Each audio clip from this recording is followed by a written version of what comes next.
So greenbelt development is refused by default. So according to the National Planning Policy Framework, it's something it's seen as negatively, unless there is some what's known as very special circumstance that you can prove, or other planning policies such as paragraph 84, paragraph 88, grey belt development, some others as well. So if we've not met, my name's Pete Markos. I'm the director of Markos Design Workshop, and in this video we're going to discuss very special circumstances and how they may be applicable in your project.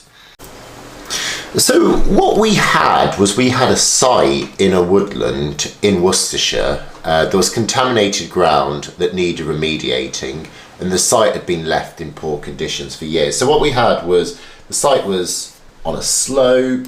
It was on a slope, and then to the bottom we had the canal, a series of trees across the site, etc. Large mature woodland trees. And what you had was around the centre of where we were considering developing was essentially contaminated land, debris, leftover debris, fly tipping, waste, etc. So what we proposed to do, and obviously was successful, was redevelop that site. In greenbelt development, under very special circumstances, one of the routes is visual and environmental improvements. So because we had that contaminated land, we proceeded to remove that land and then encourage wildlife growth, woodland growth, etc. Imagine if we just built a house there. Because of the nature of the slope of the site, it would have been quite destructive and would not have passed, would not have sort of been accepted. So what we propose to do instead is plant these series of plants and then raise the structure above the ground. So this allowed the development of a holiday let as a series of tree houses at an angle, suspended over the ground. And this just allows for the plantation to grow underneath, the woodlands to kind of spread, and led to framed views of the existing canal. So ultimately this has been seen very positively. Like I said, I think this is just one of the ways you can work around very special circumstances.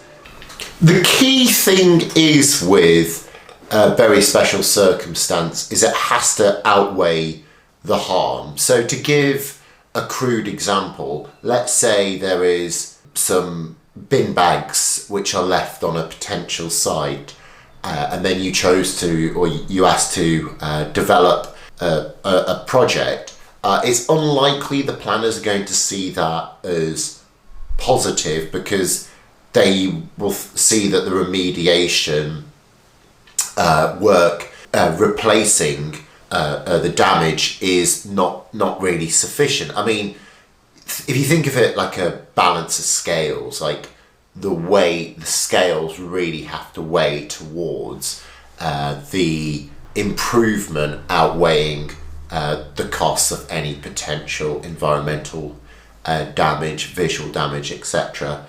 I think the most common mistake I see with greenbelt development by far is usually projects which are designed maybe by an architect who doesn't quite understand greenbelt development, or somebody who's not even an architect, etc.